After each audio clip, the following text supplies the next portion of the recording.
नमस्कार दोस्तों, केंद्र सरकार के द्वारा सभी के लिए पेंशन स्कीम इंट्रोड्यूस की जाने वाली है। केंद्र सरकार सभी को पेंशन स्कीम देने वाली है। वर्तमान में यदि हम बात करें तो भारत में किन किन तरह की पेंशन चलती है, यदि केंद्र सरकार के या गवर्नमेंट एम्प्लॉयज़ की हम बात करें तो वहाँ पे ओपीएस ओल्ड पेंशन स्कीम, 2004 में इंट्रोड्यूस की गई एनपीएस नेशनल पेंशन स्कीम, इसमें कोई भारतीय भी कंट्रीब्यूट कर सकता है एनपीएस स्कीम में। उसके बाद 2025 में लागू होने जा रही है अप्रैल से यूपीएस यूनिफाइड पेंशन स्कीम। यदि प्राइवेट सेक्टर की मैं बात करूं तो यहाँ पे जो पेंशन स्कीम प्रोवाइड की जाती है उसके अंदर ईपीएफओ है, एम्प्लॉय प्रोविडेंट फंड ऑर्गेनाइजेशन, और दूसरा है पीएफ खाता धारकों के लिए ईपीएफ 95 पेंशन स्कीम। यदि अन्य पेंशन स्कीम्स की हम बात करें तो पीएमएसवाईएम स्कीम, जो पीएम श्रमयोगी मानधन योजना है, यह असंगठित एवं कामगारों के लिए रखी गई है। व्यापारी वर्ग या स्वरोजगार के लिए अन्य स्कीम्स की बात करें तो वहाँ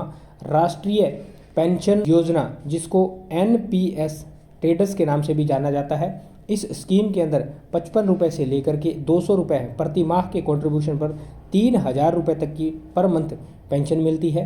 इसमें जितना कंट्रीब्यूशन पेंशनर के द्वारा किया जाता है उतना ही कंट्रीब्यूशन गवर्नमेंट के द्वारा किया जाता है।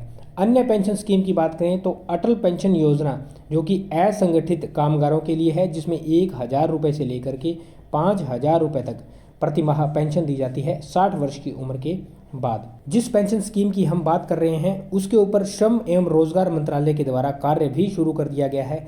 ये यूपीएस स्कीम है, ये यूनिफाइड पेंशन स्कीम नहीं है, इसको यूनिवर्सल पेंशन स्कीम नाम दिया गया है सरकार के द्वारा, और श्रम एवं रोजगार मंत्रालय के द्वारा इसके ऊपर काम भी शुरू कर दिया गया है। ये स्कीम कब लॉन्च होगी, इसके अंदर कितना कॉन्ट्रीब्यूशन रहने वाला है, इसकी अभी जानकारी सामने नहीं आई है।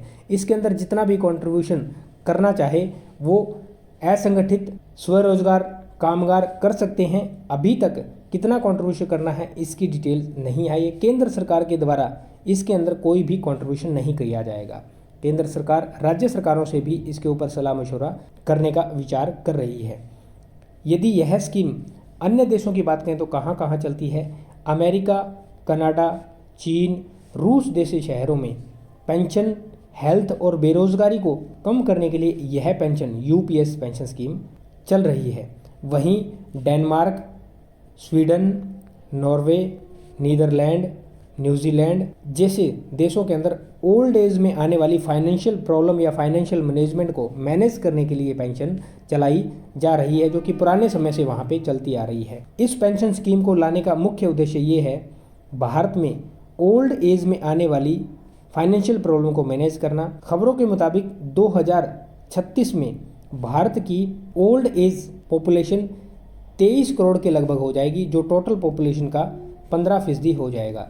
वहीं 2050 में यह बढ़कर के 35 करोड़ के लगभग हो जाएगी। तो इसी ओल्ड एज में आने वाली फाइनेंशियल प्रॉब्लम को मैनेज करने के लिए केंद्र सरकार के द्वारा यूनिवर्सल पेंशन स्कीम लॉन्च की जाने की खबरें बताई जा रही है। दोस्तों, ये थी information UPS universal pension scheme को लेकर के। आपकी इसके ऊपर क्या राय है, कमेंट सेक्शन में अपनी राय जरूर दें।